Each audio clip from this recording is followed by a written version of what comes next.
राजकुइया मुक्तिधाम में पिछले 6 दिनों से पानी की गंभीर समस्या बनी हुई। आरोप है कि बोरिंग खराब होने पर नगर निगम मशीन निकाल कर ले गया, लेकिन अब तक उसे दोबारा चालू नहीं किया गया।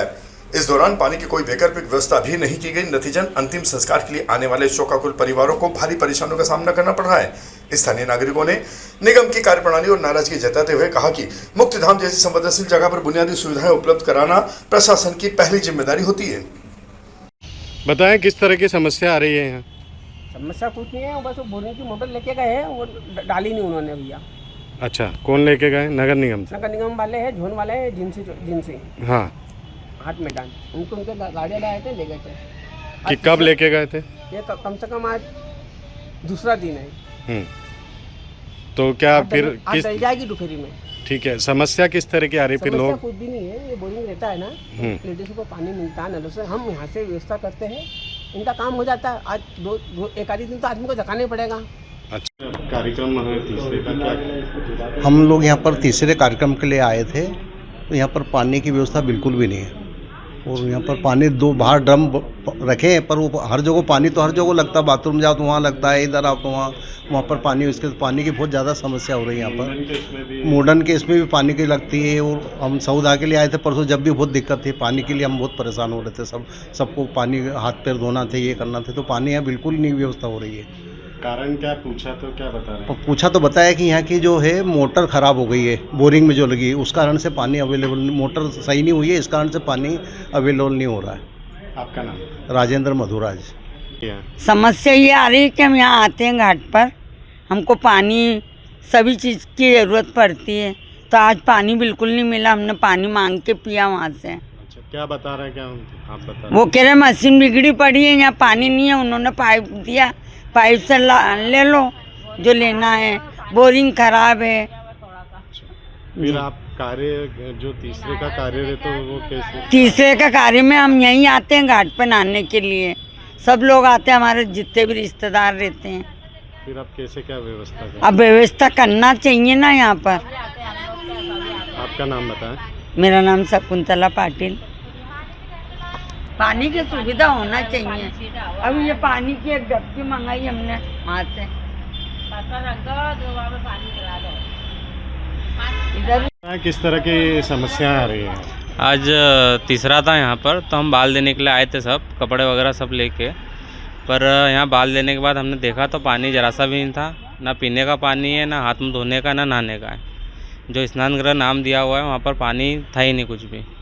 हाँ, स्नान गृह को बोलते हैं, नहाने के लिए बोलते हैं, स्नान करने के लिए, पर वहाँ हाथ धोने तक का पानी नहीं है। हम बाहर से भी बाल्टी भर के लाए और हमने हमारा जो प्रोसेस है उसको करा। क्या नाम है आपका? मेरा नाम शुभम है। यहाँ पे आपने ट्रस्ट से बात करी? जो भी नहीं, ट्रस्ट वगैरह कोई है ही नहीं यहाँ पर जिससे बात करी जाए। और लेडीज़ वन भी बेटी है हमारे परिवार की, तो ऐसा रहता है कि लेडीज़ वन भी यहाँ स्नान करती है कि फ्री जाती है घर, और उनके लिए भी पानी नहीं था, तो फिर उन्हें हाथ मुँह धोए बाल्टी से। मालवा और निमाड़ में 8 जुलाई से 19 जुलाई के बीच मानसून की गतिविधियां बेहद कमजोर है, जबकि मौसम विभाग ने हल्की बारिश की संभावना जताई थी, जिससे अधिकांश क्षेत्रों में बारिश नहीं हुई। वर्षा की कमी के कारण अधिकतम तापमान बढ़कर लगभग 34 डिग्री सेल्सियस तक पहुंच गया था और लोगों को गर्मी और उमस का सामना करना पड़ा। हालांकि हाल ही में हुई हल्की बूंदाबांदी के बाद मौसम में कुछ राहत मिली है। वर्तमान में अधिकतम तापमान 32 डिग्री और न्यूनतम तापमान 24 डिग्री सेल्सियस दर्ज किया गया है।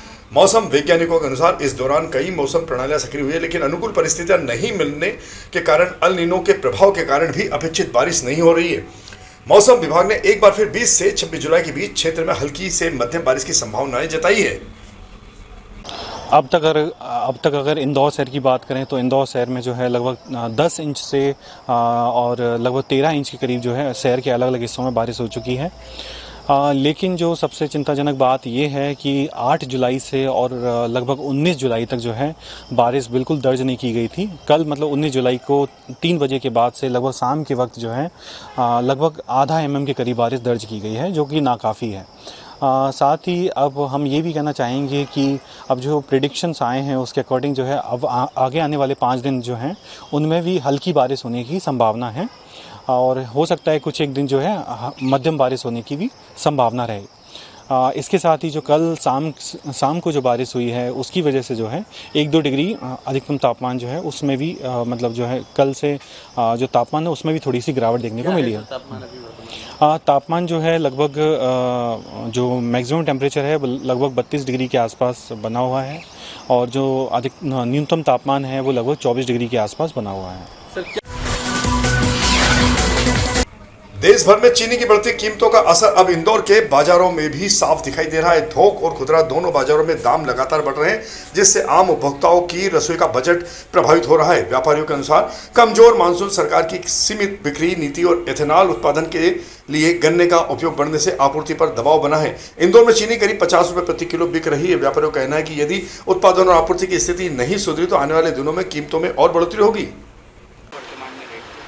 अभी रिटेल में 50 रुपये चल रही है शक्कर, मतलब जो 50 रुपये किलो। कितने दिनों में दाम बढ़े? 50 अभी 8 दिन में मतलब 2 रुपये किलो की तेज़ी आ गई शक्कर में। इसके पहले क्या होता है? 47-48 समथिंग चल रही थी, बाकी अभी 2-3 रुपये किलो में 8 दिन में एकदम तेज़ी आई है शक्कर में। क्या वजह आपको लगती है? शक्कर का प्रोडक्शन कम है, इथेनॉल में ब्लेंडिंग हो रही है, शायद वो भी एक रीज़न है। वो लगता है आपको कि इथेनॉल के कारण इसका असर पड़ा? हाँ, प्रोडक्शन तो उतना ही है गन्ने का, तो अगर इथेनॉल में जा रहा है तो फिर शक्कर का प्रोडक्शन कम होगा ही। तो क्या मान के चलें कि अभी इथेनॉल का चूंकि जो मामला चल रहा है इसके कारण और भी दाम आगे बढ़ सकते हैं? अगर गवर्नमेंट अगर इस पर कुछ एक्शन नहीं लेती है तो फिर तो आगे बढ़ना ही है रेट। इसका असर कितना खरीदारी पर भी पड़ने की संभावना है, क्योंकि 50 रुपये शक्कर का अपने आप में बढ़ता है। शक्कर डेली उसमें काम आने वाली चीज़ है, तो भले ही आदमी 5 किलो की जगह 1 किलो लेगा, बट लेगा तो सही। तो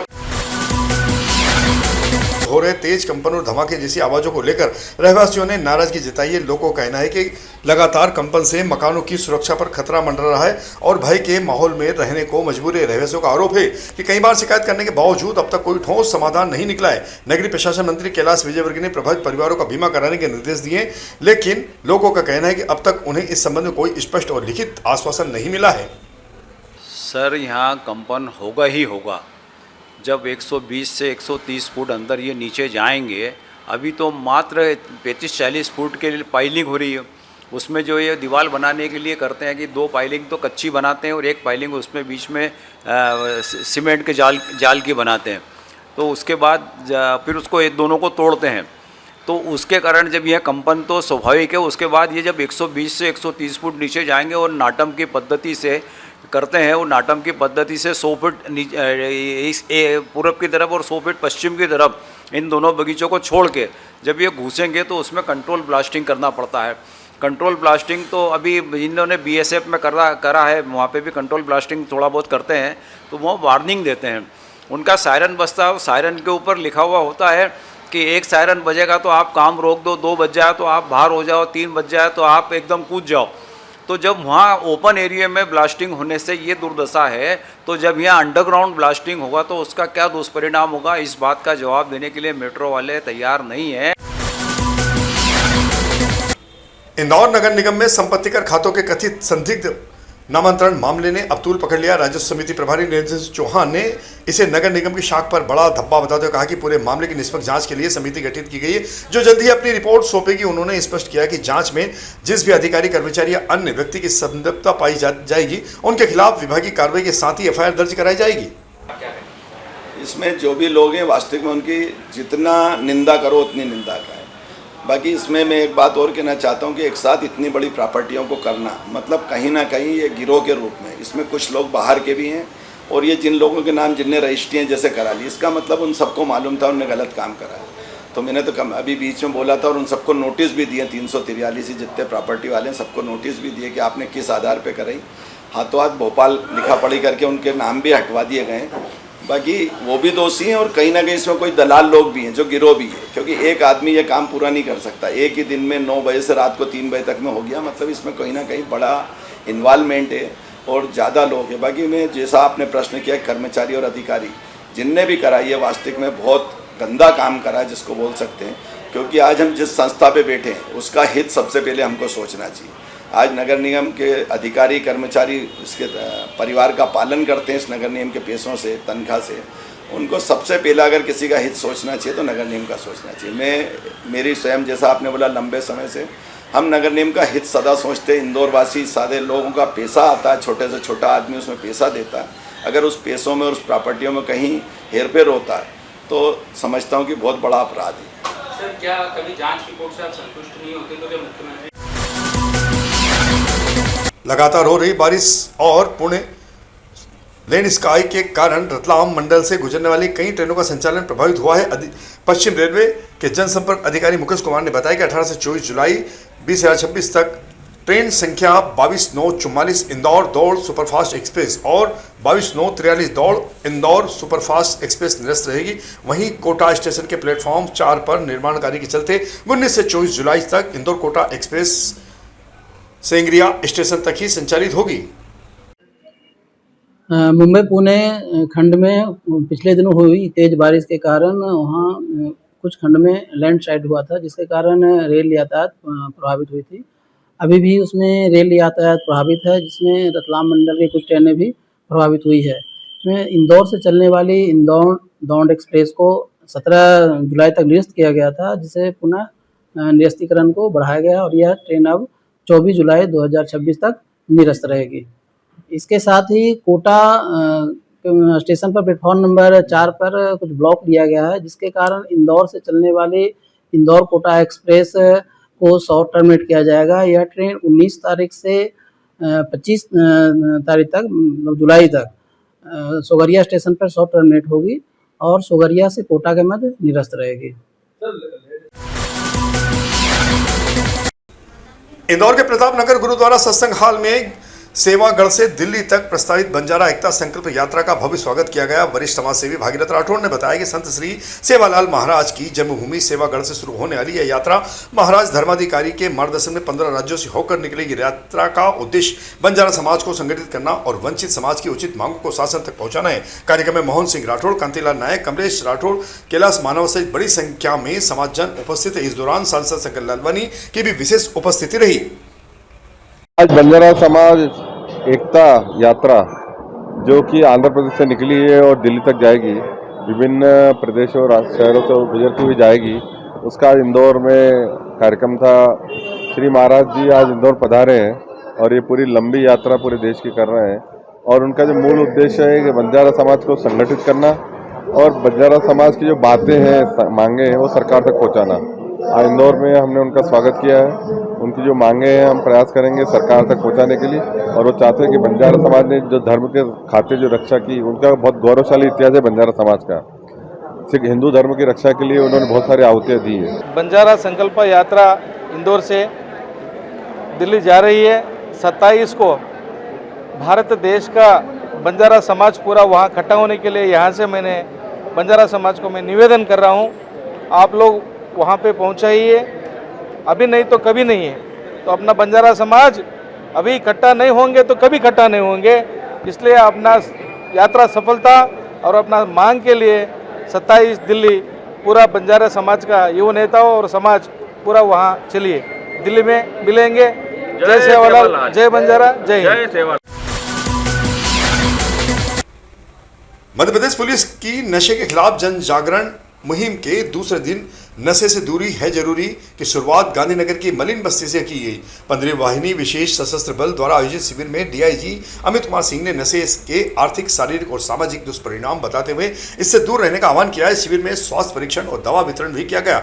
वरिष्ठ अधिकारी विनोद बघेलवा, नवेंद्र गोयल ने संचालन किया। बच्चों ने चित्रकला के माध्यम से नशे के दुष्परिणाम दर्शाए। वहीं तृप्ति भार्गव ने सभी को नशा मुक्ति की शपथ दिलाई है। पुलिस कमिश्नर संतोष कुमार सिंह के निर्देशन में इंदौर पुलिस कमिश्नरेट का नशे से दूरी जरूरी है अभियान लगातार गति पकड़ रहा है। शहर भर में आयोजित जागरूकता कार्यक्रमों के तहत चिड़ियाघर, भगवान जगन्नाथ रथ यात्रा, कोचिंग संस्थान, नेहरू स्टेडियम, मंदिर, रेलवे स्टेशन, बाजारों, कॉलोनी और सार्वजनिक स्थलों पर हजारों नागरिकों, विद्यार्थियों, महिलाओं, खिलाड़ियों, यात्रियों एवं श्रद्धालुओं को नशे से दूर रहने की शपथ दिलाई जा रही है। पुलिस अधिकारियों के नशे के दुष्परिणाम बताते हुए ड्रग्स संबंधी संदिग्ध गतिविधियों की सूचना तत्काल पुलिस को देने और नशा मुक्त इंदौर के निर्माण में जन भागीदारी का आह्वान भी किया जा रहा है। इंदौर पुलिस कमिश्नरेट के नशे से दूरी है जरूरी अभियान के तहत 8,534 लोगों ने मानव श्रृंखला बनाकर नशे के विरुद्ध नया वर्ल्ड रिकॉर्ड बनाया है। इसके पहले 7,100 लोगों की मानव श्रृंखला का रिकॉर्ड भी इंदौर पुलिस के नाम था, जिसे इस बार तोड़ दिया गया। पुलिस कमिश्नर संतोष कुमार सिंह ने एक साथ 8,534 लोगों को संबोधित कर जन जागरूकता कार्यक्रम के लिए भी अलग वर्ल्ड रिकॉर्ड का दावा प्रस्तुत किया है। विद्यार्थियों, खिलाड़ियों, सामाजिक संगठनों, नागरिकों ने नशामुक्त समाज का संकल्प लेते हुए अभियान को ऐतिहासिक सफलता दिलाई है। तो यह थी हमारी आज की प्रमुख खबरें। खबरों का सिलसिला आगे भी जारी रहेगा। इंदौर से जुड़ी ताजा और महत्वपूर्ण जानकारी के लिए आप हमारे दोपहर न्यूज चैनल से लगातार जुड़े रहने के लिए सबसे पहले इसे सब्सक्राइब करें। यदि आपके पास भी कोई महत्वपूर्ण खबर या जानकारी हो तो आप दोपहर न्यूज चैनल पर दिए गए नंबर के आधार पर संपर्क कर सकते हैं। धन्यवाद।